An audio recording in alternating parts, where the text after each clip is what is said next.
Hadirin hadirat, hadirin hadirat, kapan kita akan sadar bahwa Nabi Muhammad lah yang harus kita sanjung, harus kita junjung, harus kita ambil bagaimana cara mencintai dan cara mendapatkan ridhanya, karena dialah yang akan menyelamatkan kita. Hadirin hadirat, siapa yang akan menyelamatkan kita selain Nabi Muhammad? Dosa kita banyak, kesalahan kita banyak, kelalaian kita banyak, kerusakan ibadah kita banyak. Jikalau Nabi Muhammad tidak berjumpa dengan kita, celaka kita. Hadirin hadirat, celaka kita. Hadirin hadirat, tidak akan pernah selamat, tidak akan pernah selamat. Di hari kiamat nanti hanya satu yang diizinkan oleh Allah Subhanahu wa taala yang boleh berbicara, yang boleh meminta syafaat, hanya Nabi Muhammad sallallahu alaihi wasallam. Oleh karenanya di dalam syukurnya kita dilahirkan sebagai umat Nabi Muhammad, yang mana para nabi dan rasul yang lain meminta seperti kita agar menjadi umat Nabi Muhammad, agar menjadi umatnya Rasulullah. Kita bersyukur dan kita pun diberikan kenikmatan di atas kenikmatan. Kita dipilih orang-orang yang selalu ingat atas kelahiran Nabi Muhammad SAW. Bahkan ini salah satu daripada pembelajaran kita agar menanamkan rasa cinta kita kepada Nabi Muhammad sallallahu alaihi wasallam. Hadirin hadirat yang dimuliakan Allah, di dalam peperangan Khandaq, Rasul sallallahu alaihi wasallam sudah mengikat perutnya karena kelaparan, dan hampir semua para sahabat yang saat itu ikut di dalam menggali parit bersama Nabi Muhammad, mereka semua mengikat perut mereka karena kelaparan yang mereka rasakan. Dengan terik matahari, dengan panasnya, dengan penatnya, dengan laparnya, tidak sedikit pun mengeluhkan mereka tentang apa yang mereka lakukan, karena atas dasar cinta kepada Nabi Muhammad tidak satu pun mengeluh. Di bawah matahari, panas, penat, capek, lapar, mereka tidak pernah mengeluh. Ini semua tertutup karena cintanya mereka kepada Nabi Muhammad sallallahu alaihi wasallam. Seorang sahabat membisiki Rasulullah sallallahu alaihi wasallam setelah dia mendengarkan kabar dari istrinya bahwa istrinya mengatakan, kita ada kambing yang kecil, bolehkah kita menjamu Nabi Muhammad sallallahu alaihi wasallam? Kita sembelih kambing ini, kita sembelih kambing ini, kemudian kita buat roti untuk Nabi Muhammad dan beberapa sahabat yang lain saja.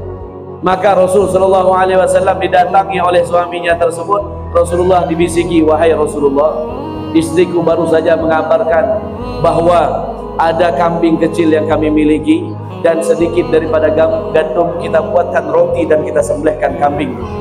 Maka Rasulullah mengatakan, apakah cukup untuk mencukupi daripada ahli Khandaq pada saat ini? Jangan ya Rasulullah, jangan kabarkan kepada orang lain, hanya engkau dan beberapa sahabatmu saja, berapa orang saja. Rasulullah pun mengatakan, aku tidak akan pernah datang jikalau semua tidak akan datang. Rasulullah mengatakan, ya ahla Khandaq, halummu ila baiti fulan. Wahai orang-orang yang ada di Khandaq, ayo kita semua datang ke rumahnya si fulan. Menggigil suaminya tersebut, makanan sedikit dia sediakan untuk Nabi Muhammad. Akan tapi Nabi Muhammad menjemput semua sahabat yang ada di Khandaq. Di dalam riwayat ada yang mengatakan 80 sahabat, ada yang mengatakan sampai lebih dari 100 sahabat. Mereka mendatangi rumah tersebut. Kambing kecil bisa dihabiskan hanya 5 orang saja. Gandum 1-2 kilo atau 1-2 kil saja bisa dimakan 2-3 orang saja.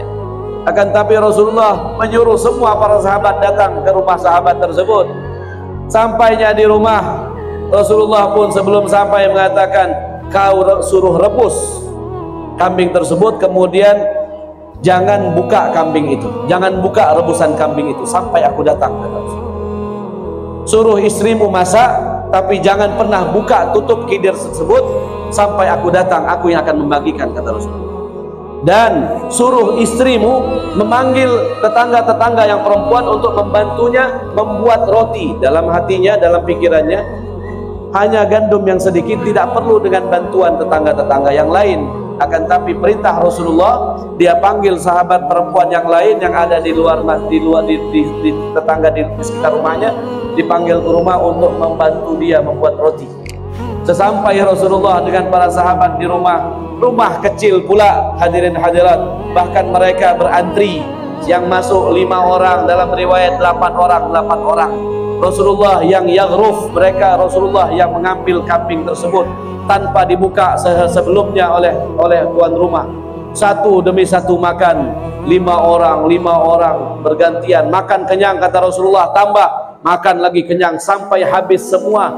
Ketika dilihat oleh istrinya dan semua perempuan-perempuan yang ada tadi yang membantu membuat roti, mereka semua penat. Ini adonan roti tidak habis-habis.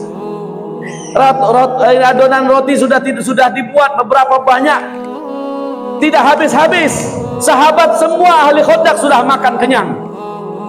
Mukjizat Nabi Muhammad SAW. Sampai-sampai saat itu diriwayatkan Rasulullah ketika ingin makan pun dan sahabat di sampingnya melihat ketika dibuka kambing tersebut tidak bergerak sedikit pun, tidak berkurang sedikit pun. Sallu ala Muhammad. Sallu ala Muhammad.